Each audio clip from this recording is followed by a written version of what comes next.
Hello, contractors, and welcome to Toolbox for the Trades. Today, I am chatting with Raffi Elchemmas and Jen Massey. Raffi is from the MCAA and Jen is from the UA, and we are talking about a topic that is near and dear to my heart, which is mental health awareness and suicide prevention in the trades. This is an incredible, incredible episode, and I hope you find it as informative and moving as I did.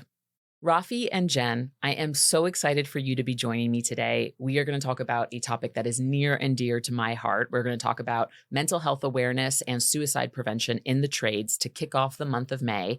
I'm going to get to my icebreaker in a second, but before I do, I would love for you guys to tell us your full name and your title. Raffi, why don't you go first? Good morning, Jackie, and thank you for having us on the podcast. My name is Raffi Elchemmas. I'm the Executive Director for Safety, Health, and Risk Management at the Mechanical Contractors Association of America, the MCAA. Amazing. Jen, what about you?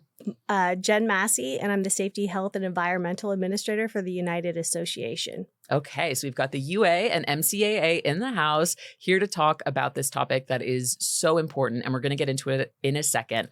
But this is going to be a heavy topic, right? So let's go into a fun icebreaker just to familiarize the audience with you.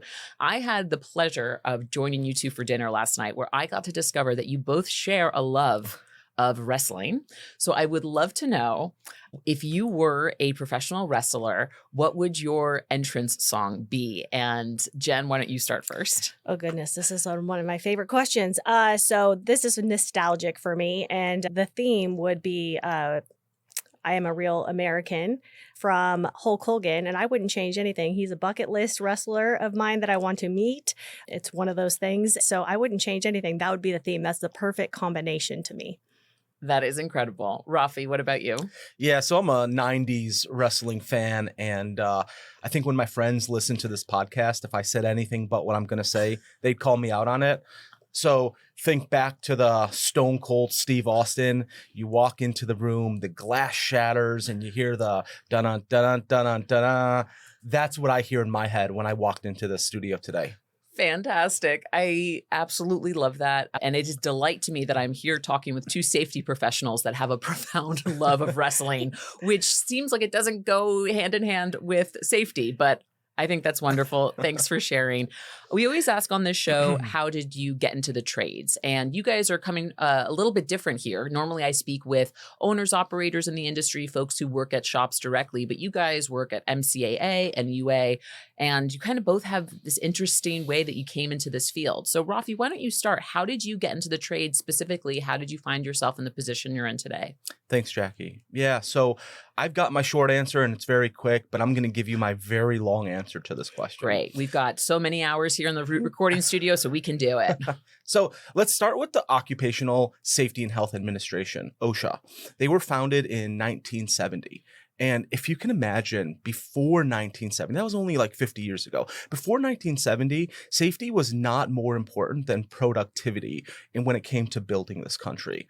So in the early 1900s, people estimated about one death on a job site per $1 million of value that project would cost. So yeah, think about that for a minute. Oh my gosh, was that like on a P&L? Correct. So if the project was going to cost $30 million to build, they estimated that they were going to lose 30 lives building that project. So on a project just down the street here, the Golden Gate Bridge in San Francisco, it was built in 1933. At that time, the bridge was going to cost $35 million to build, and they estimated they were going to lose 35 lives building that bridge. The chief architect of that project was a guy named Joseph Strauss. And when he sat down in that meeting, he said, that is not going to happen on my project. So he put in to plan 5 or so big things when it comes to safety and health that were really our nation's first attempt at a lot of it. So he strapped rope around people's waists. And what that was our nation's first attempt at fall prevention. It was just a rope around their waist. He also put netting across the whole span of the bridge. And that was another attempt at fall protection. 19 people fell. The rope didn't catch them. The net did catch them.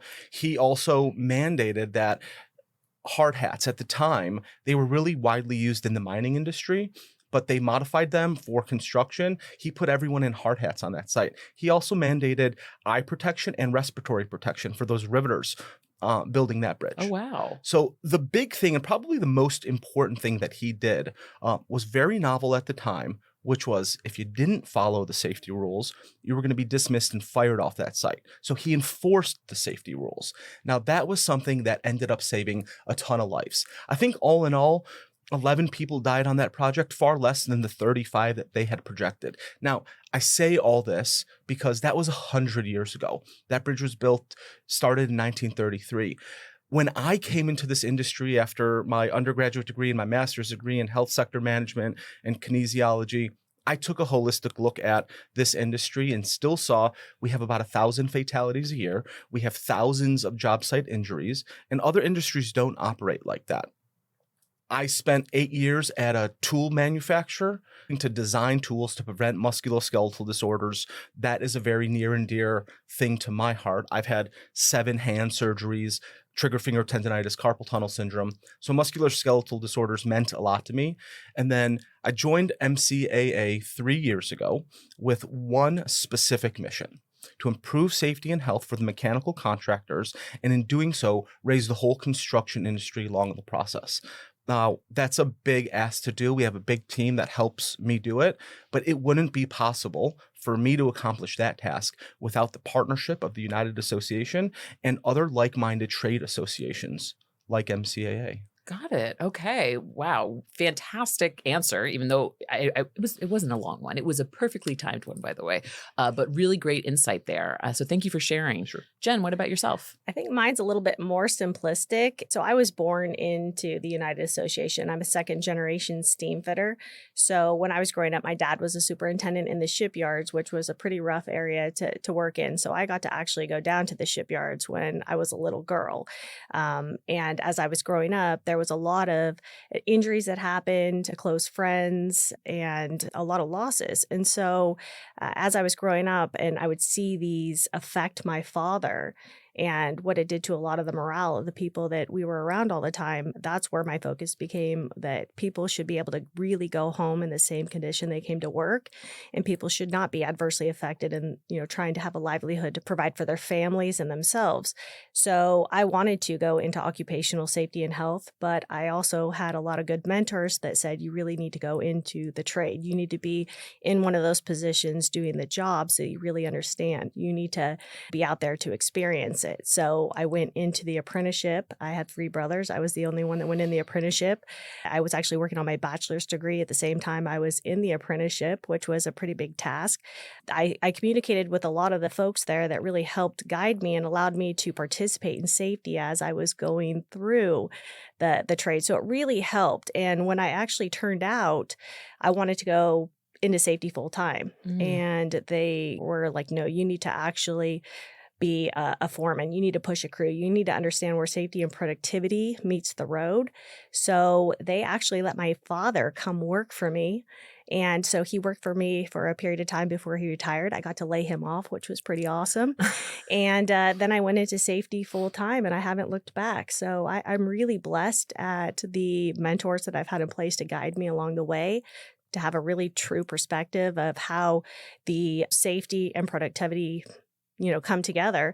And then from there, I went and actually worked for a signatory contractor, one of the biggest on the West Coast, as a corporate safety director, as a union member. So that also added a different perspective on the partnership between the signatory contractors, MCAA, as well as the United Association, and really making that work, right? Because they need each other to be successful.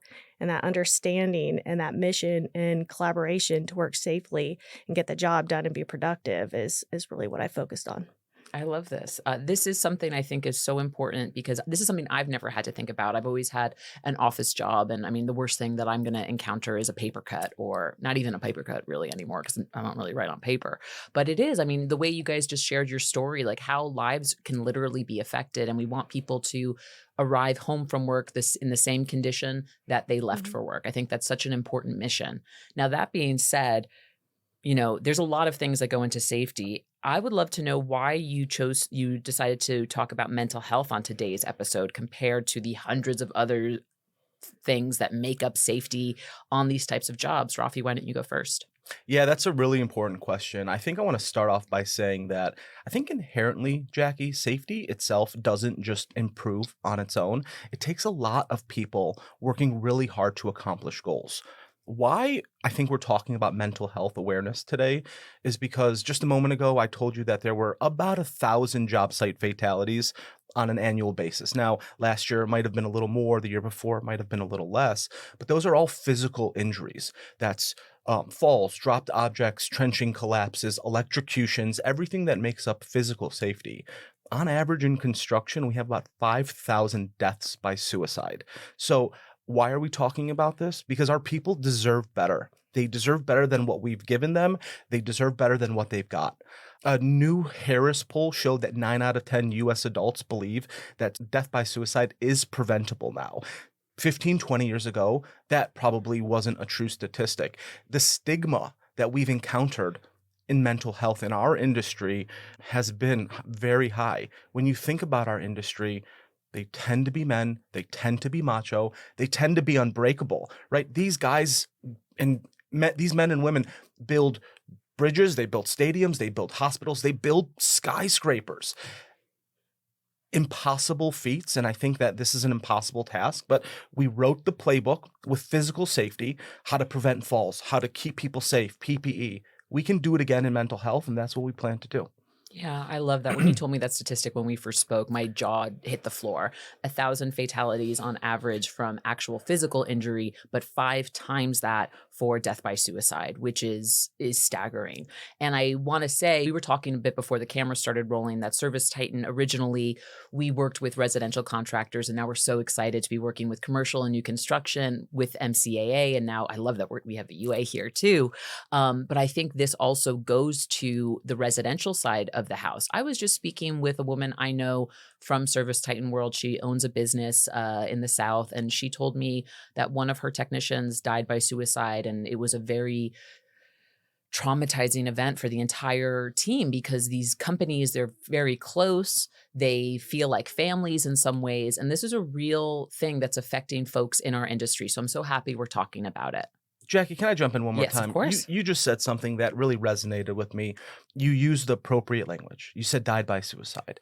And it's important to note for everyone that we used to say committed suicide, and it used to be a crime. You committed a crime. It's not a crime. People die by suicide, and it's right that we use the right language to describe it. Yeah, I'm very proactive in using that language as best as I can. I mean, we always slip into old habits, of course, but I'm so happy that we use that language. Thank you. And thank you for calling that out. Jen, anything you want to add to as to why you flew and adjusted your agenda? You were supposed to be in Puerto Rico this week, but you came here to talk about mental health. Why did you want to come here and talk about it? Why was it important to you? Well, it's important for several reasons. And anytime we can talk about this, I take the opportunity to talk about it. We're doing a lot on, the United Association MCA. We're doing a lot on the forefront of this. But to echo the statistics from Raffi over here is that safety professionals, we thrive on statistics, right? I mean, we deal with the EMRs and the RIRs and all those. So you can't refute the statistics. And it goes back to, we have the Code of Federal Regulations. We've had that for a long time. It is important. Safety glasses, fall protection, all of those things are important. But if you look at a lot of the expenses that contractors are putting out to, inform and teach and educate and train the workforce, we're spending X amount of dollars on that, but we have suicide by, 5 times that, but we're not putting in that much effort. So that's, been a change for us. We put a lot of effort in. We're doing mental literacy courses, Vital Cog, to get that peer ally support out there. Most of the people, especially in the trades, we work with those people and spend time with those people more than we do our own families. And you're exactly right. You had mentioned that it really was, impactful to the morale and just the overall wellness of the whole team. And that's what happens out there. We lose, one of our brothers or sisters out there, and it is a significant loss, and it doesn't need to happen. And we need to get better at that. And I hate to bring it up, but, COVID was one of those things to me that I think that was a catalyst to have these conversations to be more vulnerable. It became under the magnifying glass, and people have now become more vulnerable comfortable to talk about this, where we tend to statistically and just in general live on Macho Island out there. It's a male-dominated industry. Usually we're trying to change that, but people have not been vulnerable with their feelings. So usually type A personalities get it done. So when you have brothers and sisters out there that, especially our brothers, that can stand up and say, this isn't okay, we can't tolerate this anymore, and they're empowered to speak about it. And I think that that's a huge pivotal change we've seen in the industry. And I am so proud of all of us for having these conversations, because losing one life is too much. And we don't need to have that happen. We have the tools and resources. And I think we need to constantly keep pushing it forward. So that's why I'm here, is because I don't want to lose another person. Yeah, I love both of those answers. I want to make sure that we're all talking from the same space. I also am very passionate about mental health. I have my master's in marriage and family therapy. I want to make sure that we're using a common definition here. So when we talk about mental health, how do you two define it? Raffi, maybe you can go first. Yeah, mental health, in my opinion, is your emotional and psychological temperature, right? If your temperature is too high, you respond poorly to stress, you respond poorly to a lot of situations, you're not optimistic, you don't think positively. If your temperature is at a normal rate, 98.7, you respond positively to things. So in my opinion, I think it's your psychological and emotional health is what mental health is to me. Yeah. What about you, Jen? Yeah, I mean, I echo that. I think overall it's how we adapt to stress, how we socialize, how we can endure things, how we deal with the ups and downs that we get throughout life. So I agree on all of those things. I think we're speaking the same language here. So overall, psychological, emotional, and social well-being of individuals. I echo that. I agree with that definition. And I also want to add what I've seen in my experience doing this show, and also in this, therapy side hustle I kind of did for a few years, thanks to COVID. So many people are different in how that temperature is measured, right? You can have different brain chemistry that affects how your temperature is either too high, too low, or normal. And you also have to look at how you were raised with, how do I deal with big emotions? How do I deal with disappointment? How do I deal with feeling distant from my support system? And everyone has different levels of that. Some people got a really great education as to how to regulate their emotions. Some people did not. And so I think it's also important to normalize that mental health isn't something you just kind of have. That's either that gets bad because of a set of circumstances. Everyone has a different baseline. And so I would want to say that here to normalize that if folks listening here are like, man, I kind of feel down quite a lot, I want you to know that you're not alone. And a lot of people struggle with that. And that is no fault of your own in any way. There's a lot of factors that contribute to mental health, and whether or not you have the tools to deal with mental health challenges. Sometimes you don't have those tools right away. Yeah. And sorry, if I can just jump in. So one of the things that you had just said that just popped off in my head is that how this correlates to safety is risk tolerance. That piece right there, like for me, is we all have different risk tolerance, and we see that on the safety front. People sometimes are really good at working at heights at 150 feet, or some people are in confined spaces, and there's a different level there. And that to me also correlates to how we, deal with the ups and downs in lives too. So you were going to say something? Yeah, earlier you said things we're doing to improve women in our industry, but the fact is it is a male-dominated industry. 60% of men who die by suicide have no history of mental illness, mental issue. Now, it's an important thing to say, because in construction, the same thing that makes our workers so damn unique, their resourcefulness, their ambitiousness, their ability to tolerate all of the things that they do, that is the same thing that makes them vulnerable. Right? They are not likely to ask for help when they need it. They feel like they're wrong when they ask for help. And that simply is not the case. You need to ask for help. It should be said when you bring up women in the trade as well. So from my understanding and the research that I have done, that while, the statistics that are put out by the CDC generally pertain to men because it's a male-dominated industry, women statistics are stripped off from that. But it's actually one of the highest causes of death for women in construction is death by suicide.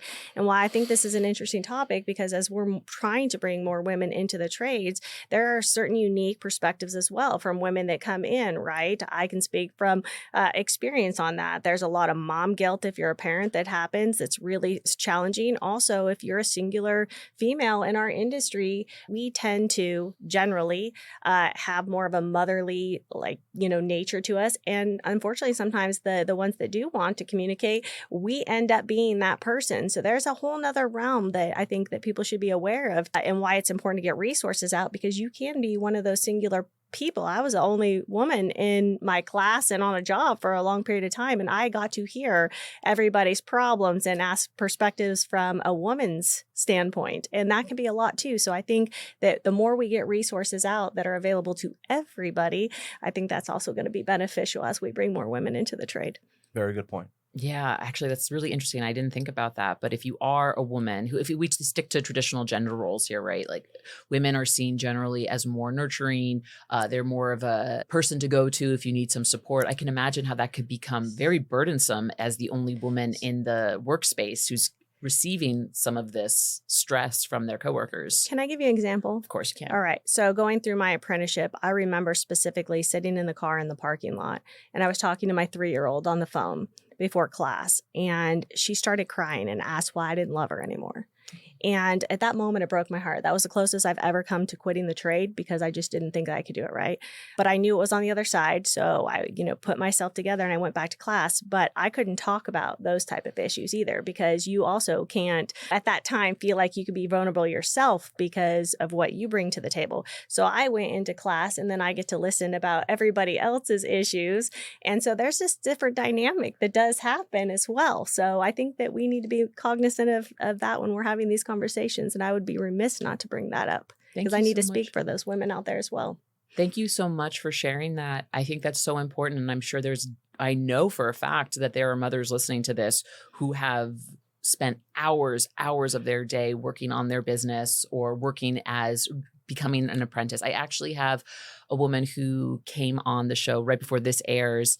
I think so, actually, or we might be right next to each other. I don't have my list on hand, but a single mom who became an electrician and had to go through apprenticeship and had to choose her workplace because of one that gave her flexibility. She's like, and that's stuff that people don't always think about. That's interesting. Thank you for sharing that, Jen. That's really enlightening. Yeah, Jen, I would say it's up to leaders like you to be the voice for people that don't have one right now. Thank you for saying that. Yeah. So I think we're talking about a couple dynamics here, right? Like we're talking about how the standard person that you would see working in construction, a technician, someone who's very technical, get things done, can complete these really big projects. Maybe they're not so used to asking for help. So that's one dynamic. On another element, we add the female perspective, maybe being inundated by being the mother of the group, feeling some parental guilt. Also, I would imagine a little bit of isolation. Being the only woman on a job can also be pretty hard. So these are all things that are kind of hard to talk about, I would imagine. So Raffi, given that, there's all these different dimensions here that can affect mental health for folks working in the trades, how common do you find mental health issues among the folks that you interact with on a daily basis? Yeah, it's a really interesting question, and I'm going to take a step back here. I think in the US, on average, there's about 45,000 death by suicides every year. So that's 1 every 11 minutes. In construction, we're 4 times higher than the general population as far as death by suicide. So the question, in my opinion, isn't how common it is. It's why is it so common? Now, there's a number of reasons here, and I'd like to, ask Jen for her feedback too. But, finances play a part of it. Working far away from your family sometimes, our travelers for long periods of time play a part of it. Getting hurt and being exposed to opioid and developing potential misuse and abuse situations, substance abuse plays a part of it. People do a lot to get out of that truck every morning. The way our industry works is you don't get paid time off, you don't get paid for holidays, you don't get paid for your birthday, you don't get paid for Christmas. So you work to earn for your family, and you're going to do it however you can. So I think people mask a lot. So the question of how common is it? I think the real question is, why is it so common? I love that perspective and the way that you put that. And I agree with everything you said. Simply put, for me, is we work ourselves out of a job. That's what our goal is, right? We go where we need to go and we build things. And so we're constantly working ourselves out of a job. And that is one of the basic things that people need to have is financial stability. That's what people have, especially, if they have a family. So I think that that is really the crux of a lot of it. And not only the long hours, a lot of times that need to be put in, the traveling. I have a soft spot for what I call road warriors. There are tradespeople that they go where they need to go when they need to go to build America, and they're away from their families, their kids. They miss the birthdays, they miss their wives or their husbands. Also, it's hard work. I can speak to that. It's physically taxing work. And so that people get injured, unfortunately, or your bodies break down. You only have so many bends and twists in your body, right? So when people need to keep going, then we have obviously medical professionals that prescribe things to keep them going. And I think that that just exacerbates the issue. Also, people that are away from home, they don't maybe have a lot of things going on. So gambling and substance abuse, not just opioid addiction, but alcohol and other things can play a part of that. So I agree with you on a lot of those topics. And then the question is why, and then what can we do about it, and how do we prevent it? Right. So if we can't change the dynamics of actually how we operate as a trade and how construction works, then what can we do for our members to help them be more successful and have a more thriving life and still do the things that they do? Yeah, I mean, it's an excellent question. I'm so happy that you brought up how opioids can potentially tie into this. As I mentioned before, I kind of sit on my butt for work. I'm very privileged in that way. And I'm 34. I'm already feeling my body, start to degrade a little bit. How sad. But I can only imagine what that's like for folks who are in it day in and day out on their feet, working with heavy equipment, climbing, jumping. My father was a carpenter, and so he was on job sites for most of his life, and his knees are pretty terrible. And so when you think about all the other factors that contribute to it, especially, maybe the overprescription of opioids, that brings a whole other dynamic into this. Well, you also have environmental. We can't forget that. People Yeah. work in a whole bunch of different environments, like extremely hot, extremely cold. So we have that on top of it. It's a perfect storm for us. Yeah. Oh my goodness. Jackie, I want to add one thing here. Sure. I think the fact is pretty clear that we're having a construction boom in this country right now. We talked about this last night, the infrastructure bill, the CHIPS Act, the Inflation Reduction Act. The demand for skilled labor is at one of its highest points, and there's a skilled labor gap right now in this country. So we're adding people, we're moving people around, we're sending them where the work is. It's a very hard thing to do for the workers. And when we root cause analysis, how people took their first opioid pill, it stems all the way back from musculoskeletal disorder, a slip, trip, fall, cut, puncture, laceration. People are taking the thing for the first time, that first prescription, because of a common job site injury. And it's low back pain, things like that. And it, for some people, can stem and spiral into misuse and addiction in some cases. Wow. Okay, so I want to recap a little bit here. So for folks in the trades, they're kind of going against a couple things. One, what kind of tools they already have to deal with mental health issues. And we already established that could be wildly different depending on circumstances.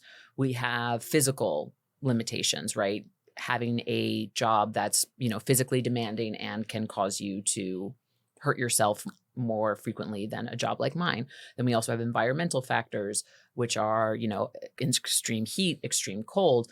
And then also we've been alluding to the fact that for a lot of these jobs, especially for folks in the UA and MCAA, they are road warriors, and they are spending time away from their support system for long stretches of time to build America. So these are a lot of factors going against people. So I would love for you guys to talk a little bit about what can fellow tradespeople listening to this episode do about this? I think it's a great question. So first of all, I think it's being educated. So being vulnerable and being able to be willing to talk about the hard topic. We got to get good at talking about uncomfortable topics. That's just it. And so putting themselves out there, becoming peer allies, right? So I look at this, I correlate a lot of things to safety. So if I saw somebody that was working unsafely on a ladder that could potentially hurt themselves, I'm going to say something, right? Because I'm my brother, sister keeper out there. And I see this as no different. If we're observing people and their behavior is not as they typically are, because we see these people all the time. We've worked with them for a lot of, years in many cases, or a new person we don't know that just come in, a traveler. To get to know them and pay attention to the signs and being able to have direct conversations. So for me, one of the things that we need to do is actually just become more peer allies to our brothers and sisters. We are our brothers and sisters keepers out there. Yeah. Can I add on to that point Yeah. real quick? One thing that I learned is that talking about suicide with someone will never make them die by suicide. So I think there's a lot of taboo and a bit of a stereotype as well. I don't want to put any ideas in their head. And that's something that I learned in my education, that you can't actually do that. You can't supplant an idea of suicide into somebody's mind if they weren't already thinking about it. So to your point, looking out for our brothers and sisters out there, it sounds like you're really advocating for having frank and honest conversations. Yeah, and we're putting a lot of effort into it. We have Vital Cog training that we're doing. It's a 2-hour training. It's a boots on the ground, peer-to-peer training where we're direct in those conversations, where we're getting to the point where we're making, one, destigmatizing the conversation, but being able to look at somebody and say, Jackie, based on your, behaviors I've observed X, Y, and Z, I'm worried about you. Are you thinking about suicide? And being able to get that out of your mouth, and educating them that the statistics is true, that you're not going to put it in their head, and people have that, thought that that's going to happen and it's going to be that result, and that's not. So getting people comfortable with that topic and being able to ask direct questions is really what we're focusing on. Yeah. Raffi, would you like to add? Yeah, this is a very emotional topic for me. One of the most common questions I get from contractors is, what am I even supposed to say? What if I say the wrong thing, right? And I think my personal response to that is like a quote I heard from one of my really good friends say, you don't have to be certified to show compassion. So Jen and I are both very fortunate. We get to work with some of the best minds in construction mental health. We partnered with Dr. Sally Spencer Thomas, and she goes through a whole exercise of asking questions, just what Jen said, active listening, supporting. But her main point is bringing up that question, have you thought about suicide? And if you ask those questions, if the answer's yes, you're going to get a yes. If the answer's no, you're going to get a no. So I think asking the direct question, if you see those warning signs, makes a difference. Because then you can direct them to the right resources, whether it's a call to 988, whether it's a call to a hospital. Most insurance covers mental health. Most hospitals have mental health professionals, so directing them to the appropriate person if a yes exists. Yeah. I love that we're talking about how scary it can be for that person who's noticing their fellow colleague or tradesperson suffering, and how scary it can be. Like, I don't want to bring attention to it. But I think by doing that, you're already lending a hand and saying, like, hey, just so you know, I see you and I care about you, and I don't want to see something bad happen to you. Sure. Yeah. Jackie, I'm not a mental health professional. I don't claim to be one. I don't think we're trying to turn our construction workers around the country into mental health professionals. Compassion, empathy, those are the things we're trying to do. We're trying to break the stigma, ask the question that you would feel comfortable asking your sibling, asking your best friend, but on a job site. Yeah. Okay. So let's talk a little bit about what are some warning signs folks should look out for when it comes to their friends, families, or colleagues working in this industry. What would you guys say are some things that they should look out for as, ooh, like this person may be struggling mentally? Raffi, why don't you go first? Yeah, I think a change in happiness is one of the big ones. Increased anger. Those are two very common signs when we talk about what it looks like.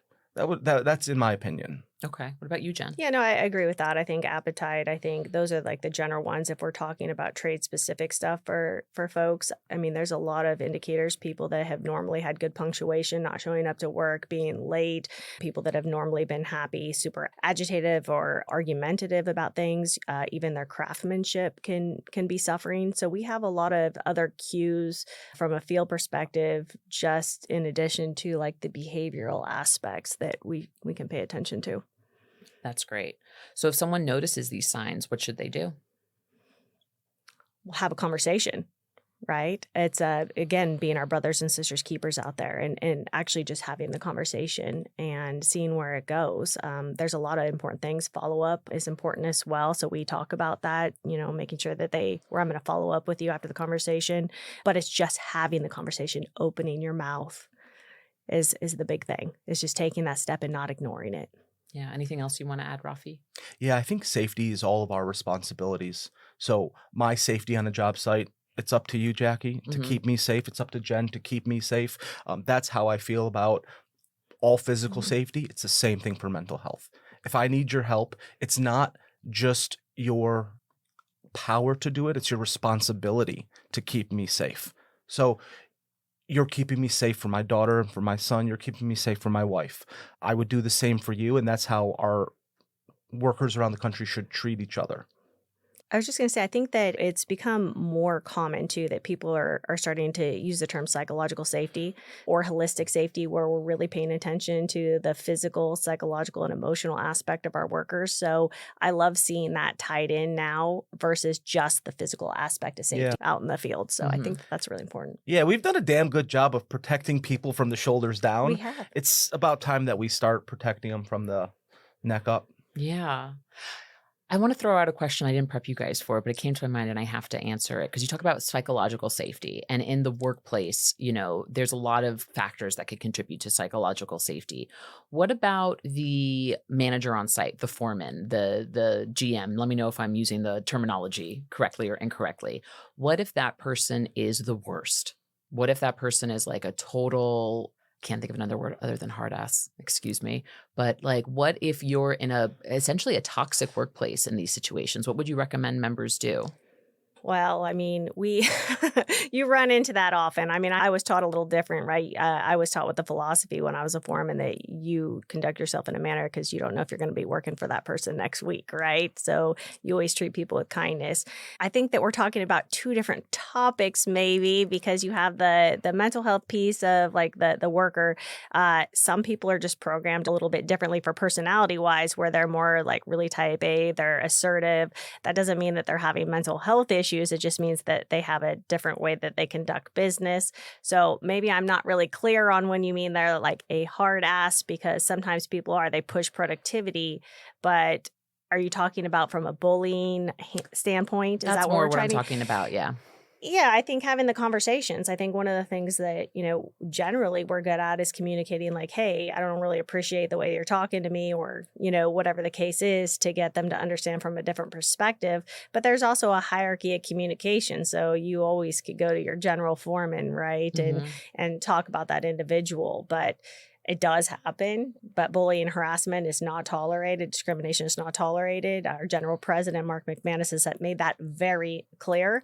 It's not tolerated. So there's mechanisms to handle that.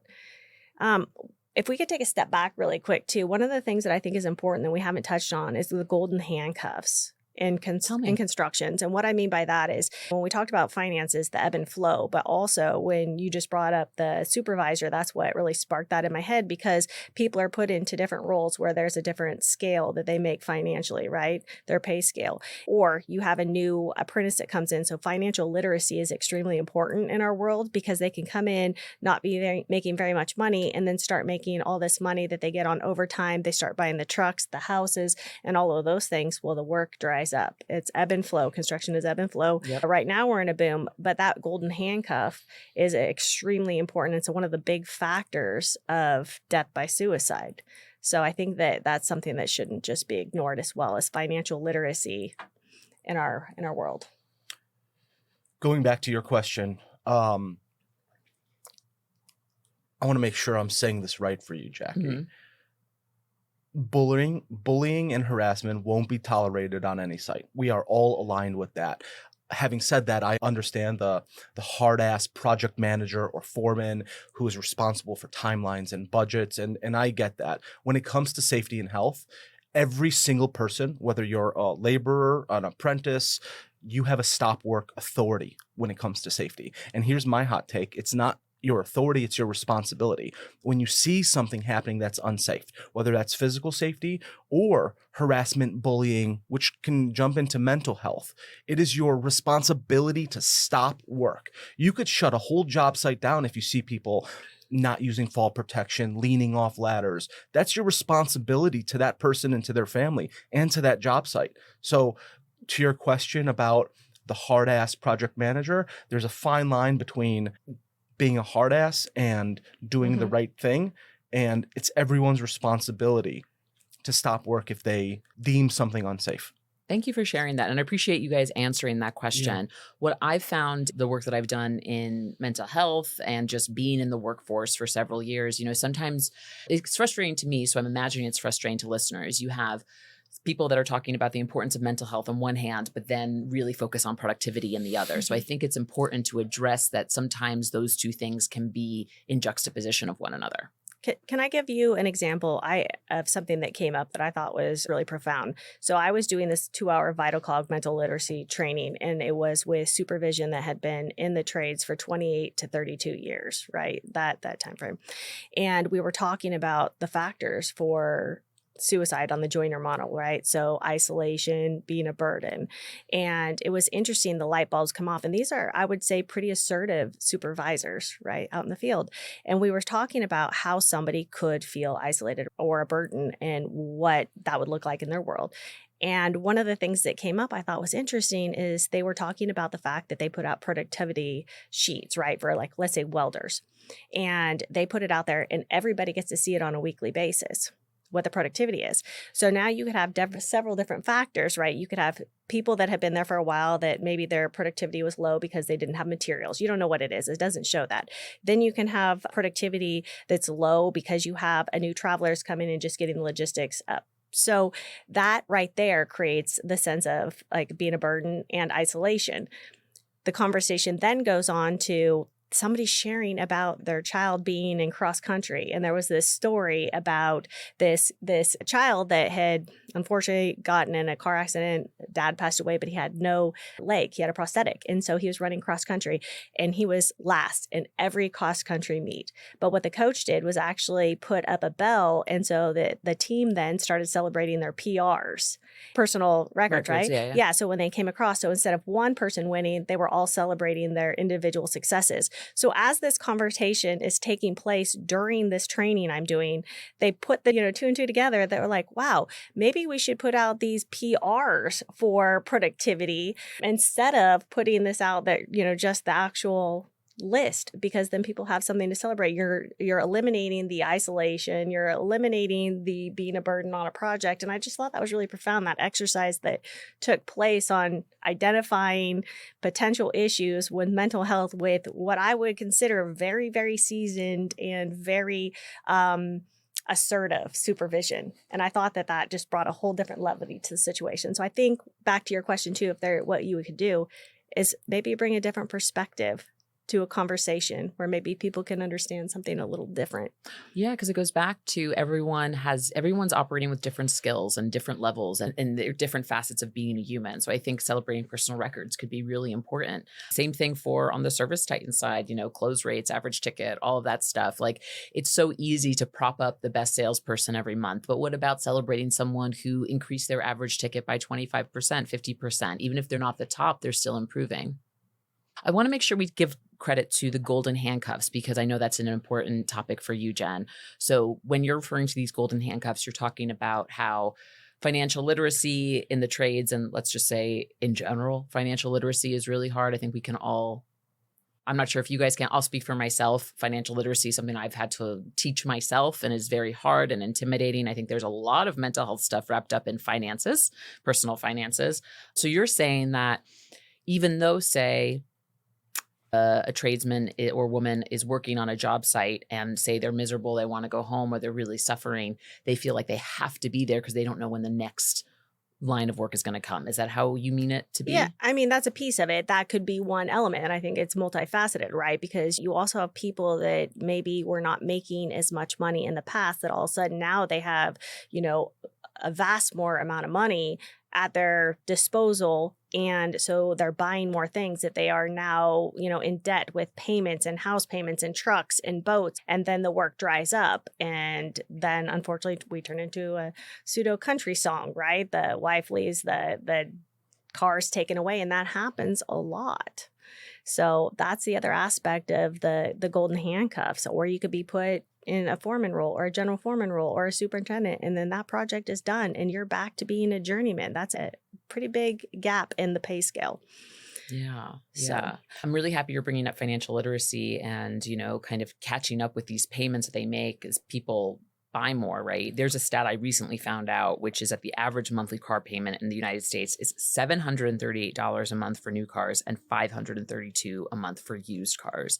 And so when I hear about, this sounds pretty common in the field, is you make more money. Okay, great. I'm making more money. I'm going to get a new car. But now you're tied to this monthly bill that you have, however long to pay off. And that puts additional stress on you, and that tightens those golden handcuffs a little bit. Correct. Childcare is another issue. Childcare is extremely expensive. So trying to, generally we start work really early in the morning. So finding childcare that starts early enough to take children, that's one of those things that it's really hard to also get women into the trade because of that. But it also causes a lot of stress. I know me personally, I shared this last night, that my very first year, I actually lost $112 by putting 2 children in childcare. So I worked the entire year and actually paid to put my children in childcare. So things are really expensive, but it does, what's on the other side of an apprenticeship, people need to know that, especially those that are coming in, that it is worth it. The sacrifices that you put in, the hard work, it's worth it in the end. Yeah. Financial literacy should be taught in high schools. It should be taught in trade schools. When you put money in people's hands and then they make decisions that they're not equipped for, when you back someone into a corner with their money, people do strange things. Mm-hmm. Yeah. Yeah. Understatement of the entire show, I would say. And as I said before, I think it really ties into mental health in a lot of different ways. So you guys have been so generous with your time, and this episode has been chock filled with information, but I want to make sure we get to some really hardcore resources here. So my first big question is, what should someone do if they're experiencing these symptoms we've talked about themselves? So say we have a listener right now who's like, oh man, this episode is really hitting home for me. What would you suggest they do? My immediate answer would be to call 988. 988 is the national hotline for mental health. It is for mental health emergencies, just like 911 is. You can talk to professionals, mental health professionals, and you will get them live on the phone. That number can also be texted. Okay, great. Yeah, I echo that. I actually called 988. I called 988 because I wanted to understand the process. And so I actually interviewed them. I told them I was interviewing them. I spent time, about an hour on the phone with them, understanding. I mean, they actually route by area codes. And for me, I wanted to call 988. And I recommend everybody actually doing that if they're comfortable, because then if somebody is in the time of a crisis, that you can actually say with confidence, call 988, and it's going to happen on the other side. It was a really insightful conversation. And so I echo Raffi, call 988, but maybe call it also if you are not experiencing something, but you can actually be there. And I actually did this last week. I actually had somebody on, we did a merged call with 988 because they weren't comfortable calling themselves. So I facilitated the call with 988, and I thought it was fabulous. That's really nice. Yeah. Okay, cool. I would say probably also find someone or think about people in your community that you can reach out to, that you can have that honest conversation with. Yeah. I can only imagine, I'm putting myself in the shoes of the contractor throughout this conversation. I can only imagine how hard it must be to see someone you care about at work and notice they're struggling and saying, hey, I've noticed X, Y, and Z. Are you struggling with thoughts of suicide? I can only imagine how scary it must be for someone to be like, hey, person I know at work or colleague or whatever, I'm having thoughts about suicide. Can I talk to you for a second? So I really want to extend my empathy and compassion to anyone listening who's dealt with those thoughts, who's dealt with that, because it's just a really big fear. That's all I have to say about it. Jackie, you know what's more uncomfortable than having that conversation? Showing up to that funeral, right? A fatality, a death by suicide, can change a company culture forever. It will change a family forever. An uncomfortable conversation, that is the easiest thing to do. Good way to put it. Raffi, Jen, is there anything we should have talked about that we didn't get a chance to today, or anything you want to expand upon a bit more? I'd like to talk about resources that are available. That was my next question, so that's Okay. perfect. But before we go there, Yeah. Jen, anything Okay. we've missed that you want to talk about? I don't think so. I just hope that people can be brave. I think calling 988 and asking for help is one of the bravest things that somebody can do. And so I agree. I encourage people to do that. Same. Let's talk resources. What are some resources out there that folks can use? So there's three things I want to talk about. The first one is OSHA. OSHA has taken a stance when it comes to mental health. They have free resources on their website. OSHA went so far as recently to hire a mental health professional who's out there advising OSHA on policies, on guidelines, resources on their website. I met him a few weeks ago. Really good guy, very intelligent. He's a PhD, a mental health practitioner himself. So the first thing is OSHA. The second thing, we have the American Foundation for Suicide Prevention. They have a number of free resources on their website. You can Google that and go check it out. And then specifically in construction, we have an organization called the CIASP. That's the Construction Industry Alliance for Suicide Prevention. Again, a number of free resources on their websites, toolbox talks, posters, ways to have conversations with your teams. Those are the three big ones. And then I want to talk about what Jen and I did on a project together. So even your local or your national trade associations, like the mechanical contractors, even some of the other ones, they have resources for you. So in September of last year, Jen and I created a 22-minute video to discuss mental health awareness and suicide prevention. How MCAA resources work is they're available to MCA members as a benefit of membership, right? We're not supplying them to the whole industry, but we found that our secret to success is sharing those resources. So in September, we launched that video internally to UA instructors, to MCA contractors. By December of that year, we got hundreds of phone calls saying you need to make this video public. So for the first time ever, MCAA in January of this year published that video available to anyone. It's on YouTube. It's available in English and Spanish. It's a 22-minute video that is a free resource to anyone. We've gotten calls from the food industry, the distribution industry, from high school principals. We've gotten calls from all over the country, from grandparents, from fathers and mothers who watched that video, who had feedback for us on thanking us for what we've done. That video includes subject matter experts on mental health. It includes the contractor's voice, the worker's voice. There is a snippet from Jen Massey in there that I think everyone should go watch that video and hear. It was one of the most important things we've done in 25 years in safety and health at MCA is make that video public. Can you share me that link and I'll put them in the show notes of this episode? Absolutely. Fantastic. Jen, anything Raffi missed? Sam Shaw is another one. And then also Sam Shaw? Yeah. So for the substance abuse and also for our VIP. So the United Association, UA.net, also has a link to the VIP. This is how our actual involvement really got started, was 5 years ago with our Veterans and Piping program, because we, had a loss from one of our VIP members. But on that page that's available to the public as well, which I'd love to be able to put in the link, that has just a utopic amount of resources, especially for the rank and file members, and then also to tap into your local. So the way we work is that we have locals throughout the U.S. Each one can have a different employee assistance program. So make sure you're asking and sharing that information with the members in that geographical area. Awesome. All right. All of those many resources will be linked in the show notes of today's episode. Raffi and Jen, I want to thank you so much for coming in person and chatting with me about this. I am so happy we got to record this and share this message with the audience of Toolbox for the Trades. Thank you so much for coming on. Thank you for having us. Jackie, I really want to say thank you for making this voice louder. Thanks ServiceTitan for continuing to echo this message. It means a lot, not just to us, but to our whole organization, to our whole industry. Thank you.